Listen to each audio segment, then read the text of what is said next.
In just a short while, we'd like to welcome Moran, Phil's best mate, to come to the stage and speak.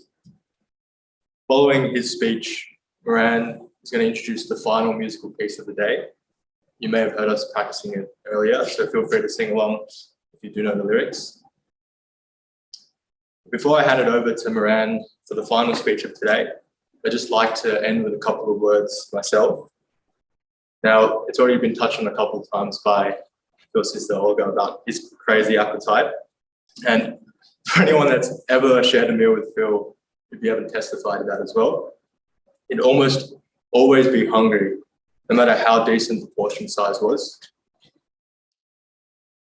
But today, I think with all of his mates here and his family and the audience coming together to commemorate and honor his life, on top of enjoying some of his favorite foods and drinks, I'm sure that Phil's heart would be full.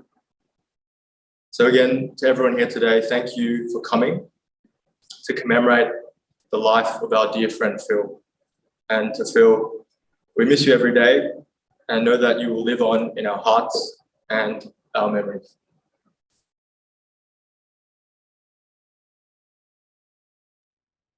To once again feel the cool, damp earth. Beads of water rolling off the emerald blades, each of them a scintillating crystal bowl. A warm sun embracing a languid forest, slowly waking from a restless sleep.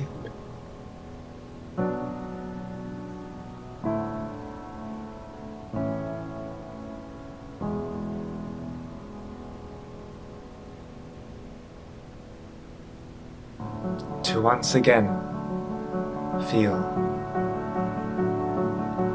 the spray of sea,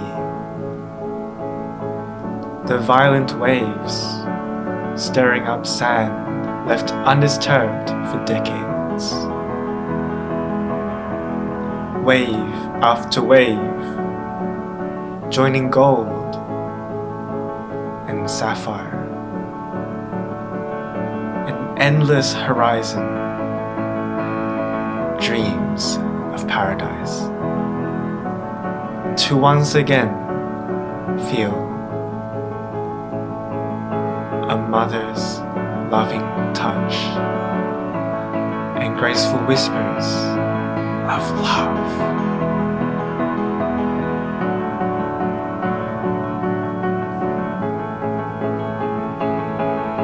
Priceless blood and tears, crimson and clear, mixing together, heal a wounded, hurting soul.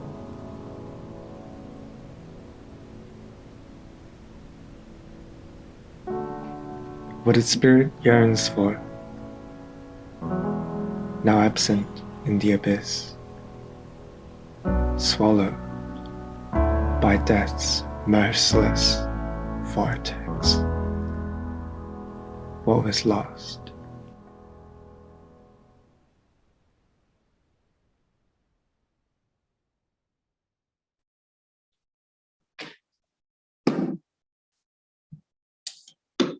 Just want to say to Josh, if he's watching, that was a great spoken poem, and yeah, got a few tears out of me. Pretty rare, but anyway.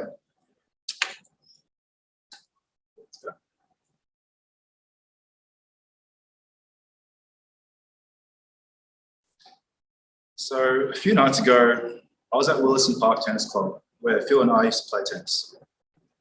That night, I looked up and noticed an array of stars which were incredibly bright, and one that you could even capture with your phone camera. When I looked up at the night from the grounds where we used to play tennis, it reminded me of Phil so very much. The stars were bright and aesthetic, just like Phil. And Phil was also the type of person to spontaneously pull over while driving and stargaze for hours into the midnight sky. So when I saw the starry night serendipitously, I just thought it was Phil's way of saying hi to us. When I was looking up at him in the sky, he was looking back down at us, mouthing a big hello while wearing that warm smile of his. Phil, I've started a new chapter in my life, but I'm still thinking about you always. During this New Year's fireworks, during tough times, but also during the happiest times recently, which still barely compare to the brothership that peaked between us. There are some important things you've taught me, including resilience and never letting go of close friendships. And I think that carries on despite your absence. It's a philosophy I'll treasure, and I'm grateful you criticised my workaholic side early on when it compromised this principle. Since you've been away for almost a year now, I can catch you up to speed on some juicy news you might want to hear. Things have gone up and down since you've left us, new spicy relationships have formed, COVID has ruined our lives for a bit longer. But ultimately, I've returned to Melbourne, and I wish you were here to share and experience the next few chapters with me. It always just feels that time a bit empty without you. And I don't feel like I can ever replace that unique void you filled with any of the new people I've met recently. You're irreplaceable and unique, and that's what I really miss about you. You're strong-minded, you're resolute, and you love to discuss big ideas with me until wee hours of the morning. I'm saddened that I've lost you in this most tragic way, and it makes the pain just so much harder to bear. There are very few things in life that make me cry, but thinking about you is definitely one of them. It's barely a week that goes by that I don't think of you and the brotherhood that peaked between us. Importantly, thank you for getting me through the tough times. Thank you for keeping me alive, and thank you for being my best friend. If anything, you made me realise the true importance of a friend, that of health and well-being. If there's one promise I can make to you, it's that I'll live on for the both of us despite your absence. Before I continue, I want to warn that the next part of this speech will touch on the topic of suicide, but more so as a nexus to promote courage and hope, and for the greater good of suicide prevention. If at any point you feel uncomfortable during this speech, please feel free to leave temporarily and come back at the end of it for our performance, because some of what I have to say next will be confronting. And as hard as it may be to hear, it is necessary to prevent further tragedy, and I hope it saves one of your lives one day. So you guys know. One of the most saddening statistics I know is this, that until middle age, the number one cause of death is now suicide. What's even more harrowing is that 1 in 4 young Australians had thought about suicide in the last 2 years, and 1 in 7 young Australians have followed through with self-harm. For those lucky enough to avoid it, 4 out of 5 young Australians have still experienced mental health issues in the last 2 years. That's most of us in this room. But why haven't we heard much about this upsetting phenomenon? Do we not talk about it because of personal shame? Or is it because of the stigma and taboo of suicide? Is it because our egos fear embarrassment? Or are we afraid to talk about such sensitive and complex topics for fear of offending someone? Perhaps it's a combination of them all. Either way, this pernicious problem needs to be fixed. Being suicidal is one of the darkest corners of the earth. For those who have never been suicidal and don't fully understand it, it's as if you're living in a perpetual nightmare 24/7. But the catch is, you cannot be saved by the bell by magically waking up at the climax of being devoured into the nightmare. Seemingly, the only way to wake up from a nightmare of life is to end it. And that is why some people might look towards suicide. Knowing this, I'm sure most of you have had some major setbacks in your life. It could be receiving a debilitating injury that permanently limits your daily functioning, or the death of a lifelong dream where you lose a significant source of meaning in life. Many of us can be one major setback away from thoughts of suicide. And so throughout a lifetime, it could really affect all of us. When one of these setbacks become large enough to take over your life, the nightmare begins. And sometimes staying alive in these perpetual nightmares for months without end becomes an excruciating form of torture. A torture from hell that is often unfathomable to the outside world, yet so unbearable internally, it can really feel worse than death. And that's why suicide can seem like such a realistic option, even when it shouldn't be. In that anxious state, we might attempt to control things that are beyond our control. So how can we cope with that? One of the last things Phil emphasised to me was courage. Courage to execute on your great ideas, courage to call out questionable behaviour, courage to offer help, and finally, something I learned the hard way, was the courage to ask if someone is suicidal. On one of the last phone calls I had with Phil, I could clearly hear that he was anxious and depressed. At one point, he said he was afraid he couldn't finish MD3, which I found puzzling. He was one of the smartest people I know, and I reflected on all the other successes he had achieved in his life thus far. I was thinking he was extrapolating his short-term difficulties into a long-term doom, when in reality, the worst would last only a few months. But Phil often spoke between the lines, and saying he couldn't finish MD3 could have been indicative of something worse happening on a grander scale, which I had unfortunately not picked up. Regardless, one of the last questions I asked him on the phone was, "Is there anything else you wanted to talk about?" This was an open question, inviting him to talk about any possible suicidal thoughts. After that question, he hesitated for a bit and then muttered, "No, but thank you for being a good friend. I really appreciate you taking the time to call me." And little did I know that those were his last words to me. I asked that question in the moment because I was afraid to ask the question directly. Are you feeling suicidal at the moment? In case I overassumed and offended his mental state. Though I avoided offending him, it was not worth missing the opportunity to prevent his fate. And had I known about his intentions, I could have probably done something. Not asking directly if he felt suicidal was the one thing I regretted. I feel like I could have done a tiny bit more in preventing his fate. But perhaps that was ultimately an outcome not within my control. One thing I know is that it is easier to avoid tensions when suicidal and say no to the question of anything else I want to talk about than it is to lie the answer no towards are you feeling suicidal. Ultimately, there is nothing more precious than a life.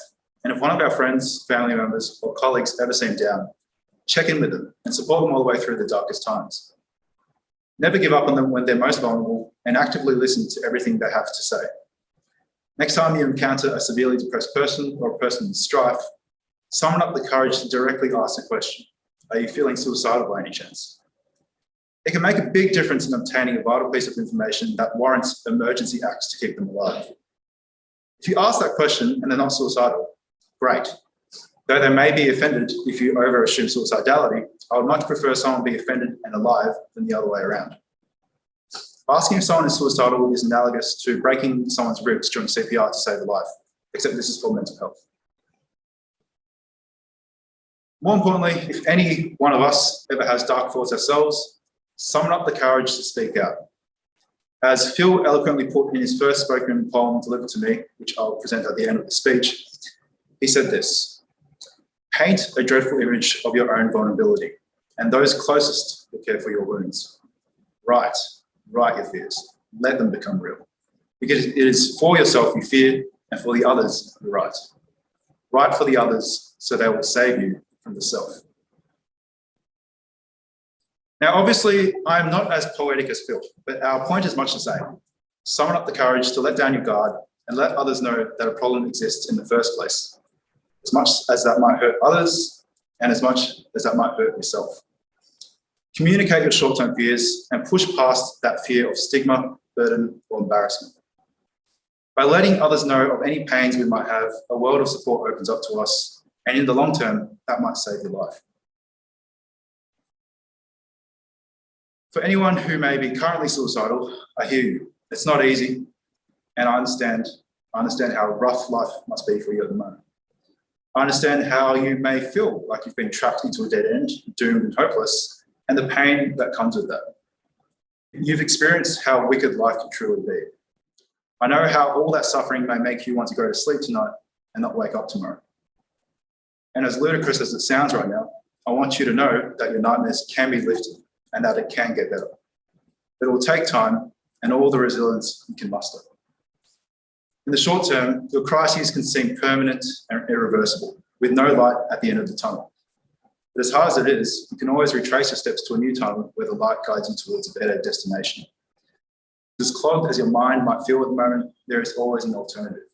There are undiscovered paths which can restore hope, but you must hold on to it for your dear life, for your dear friends, and for your dear family.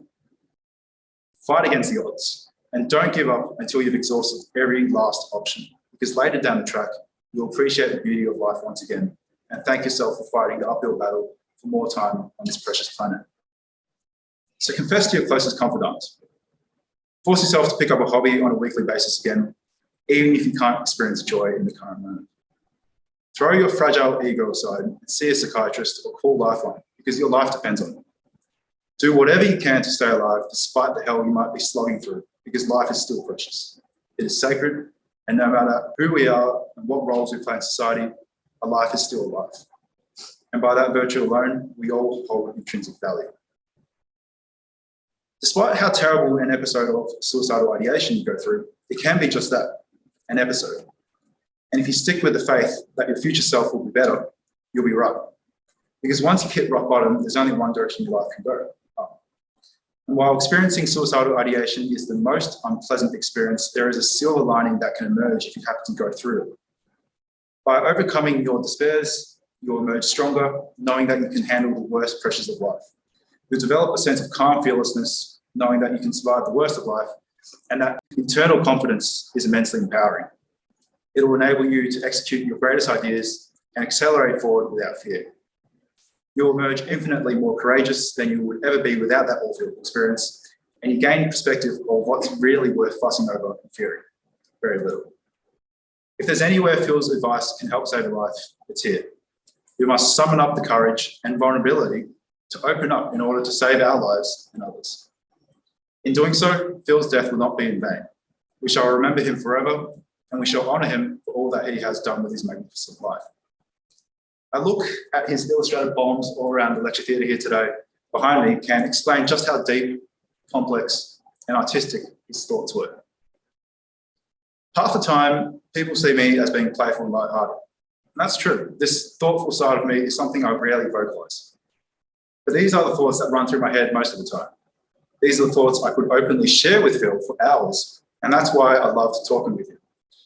We could be so real and genuine with each other and explore the human condition until the wee hours of dawn.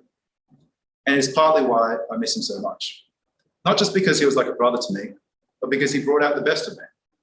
He unlocked and engaged a part of me that no one else ever did by challenging me with his raw and rapid-firing thoughts. And I lost a part of that when I lost him, when we lost him. And as hard as this was to say, this is ultimately the message Phil would have wanted me to share with you all. Because believe it or not, Phil and I had talked passionately about suicide prevention during one of our potential podcasts, about people we had both lost to suicide and about the pain that had caused us before his own incident. Phil, I miss you. And there's so much I'd give to see you again and embrace you in a warm hug. I miss our deep conversations, our pretentious philosophy, and our one-on-one tennis days. Do you remember that evening after tennis when we discussed starting a sports club for medical students?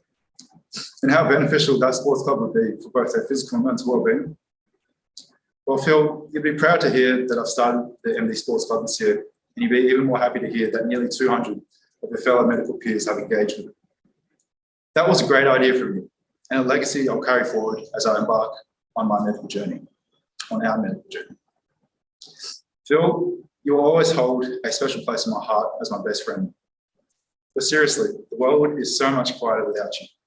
So come visit me often yet. Because you and I both know that I and the Melbourne medical community will never, ever forget you. Those special memories that we shared, I will remember them for a lifetime. May you rest in peace, Phil, and thank you all for listening. We will now perform Maroon 5's special song, Memories. And in the meanwhile, please enjoy his poem on courage as we set up for that song. Let me show you the poem. Yep. So I'm going to contact Josh. Well, I've contacted him. Josh saying? Yeah, because, I mean, I just feel like he maybe planted the idea of this in my head. Oh, the subconscious appreciation of poetry. So I feel like it'd be good to communicate that with him. Yeah. And I just want to get a start, like, you know. Okay, here we go. Write with a gun to your head. Right. For your fear is the reason you should. Write for yourself, but embrace the others. Because it is for yourself you fear, and for the others you write. Write. Stab the pen through your heart. Let the ink and the blood mix and flow. Paint a dreadful image of your own vulnerability, and those closest will care for your wounds. Write your fears, let them become real. To bask in the shadow of their immensity. For as they tower over you, your place in the valley becomes clear. You, my little flower, between the mountains built for you and from you, write for the others, so they will save you from the self.